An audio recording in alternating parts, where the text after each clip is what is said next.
আসসালামু আলাইকুম দর্শক, সোয়াব কুকিং চ্যানেলের পক্ষ থেকে আপনাদের সবাইকে স্বাগতম জানাচ্ছি। আজকে আমি একটি চটপট রেসিপি তৈরি করে আপনাদেরকে দেখাবো। আপনারা চাইলে রেসিপিটি সকালে নাস্তা বা বাচ্চাদের টিফিনেও রাখতে পারেন। আজকে আমি তৈরি করছি ঝাল চাপটি। তাহলে দেরি না করে চলেন শুরু করে দেওয়া যাক।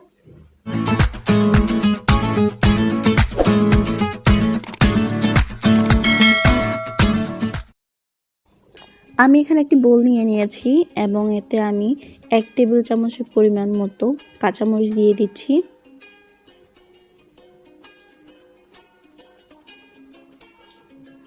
এবার এখানে আমি হাফ কাপ পরিমাণ পেঁয়াজ কুচি দিয়ে দিয়েছি এবং এখানে আমি 1 চা চামচ পরিমাণ ধনেপাতা কুচি দিয়ে দিয়েছি।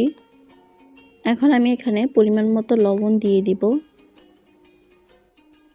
এবার আমি সবগুলো উপকরণকে ভালোভাবে মেশাবো এবং কিছুক্ষণ মেখে নিব। অবশ্যই আপনারা মেখে নেওয়ার চেষ্টা করবেন।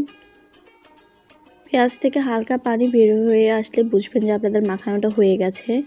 এই পর্যায়ে আপনারা এখানে ময়দা অ্যাড করে নেবেন। আমি এখানে 1.5 কাপ পরিমাণ ময়দা নিয়ে নিয়েছি। আপনারা চাইলে কম বেশি করে নিতে পারেন। এবার সবগুলো উপকরণকে আমি আবারও মিক্সড করব। এবার আমি এখানে একটু একটু করে পানি অ্যাড করব।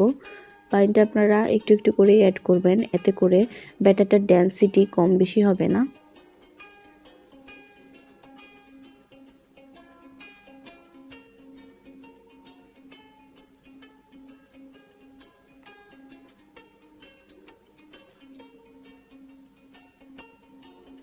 আমি ব্যাটারটা খুব বেশি মোটা বা খুব বেশি পাতলা করে করব না, মাঝারি ধরনের করে করব, এতে করে চাপটিটা খেতে ভালো লাগবে।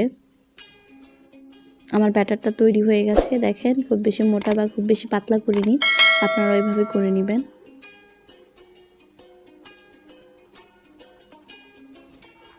এবার আমি চুলায় একটি প্যান বসিয়ে নিয়েছি।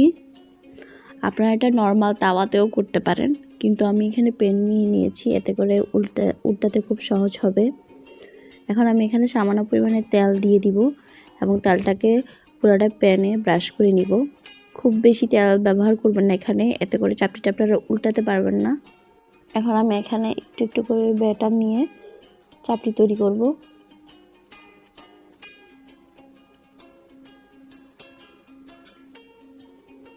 আপনারা এভাবে ছড়িয়ে দিবেন।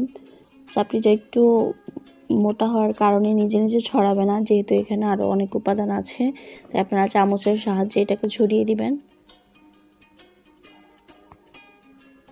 এবং চুলার আঁচটা অবশ্যই মিডিয়াম ফ্লেমে রাখবেন।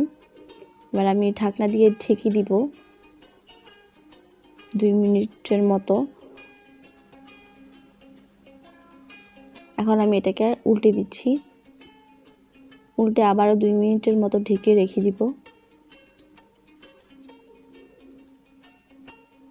আপনারা ঢেকে ঢেকে এটাকে রান্না করার চেষ্টা করবেন, এতে করে এটা খুব ভালোভাবে হবে এবং ভিতরে কাঁচা কাঁচা ভাব থাকবে না।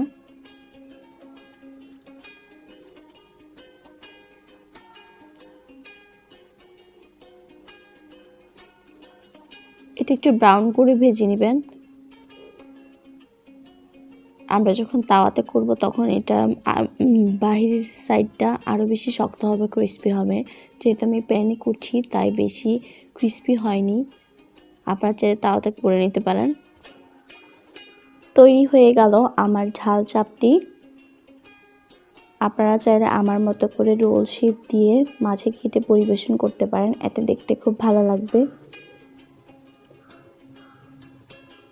চাপটিটি খাসির মাংস বা গরুর মাংস দিয়ে খেতে খুব ভালো লাগবে।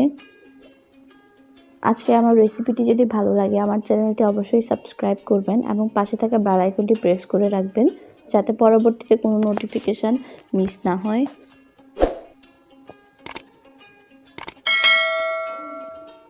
রেসিপিটি অবশ্যই বাসায় ট্রাই করবেন এবং জানাবেন কেমন হয়েছে। ধন্যবাদ।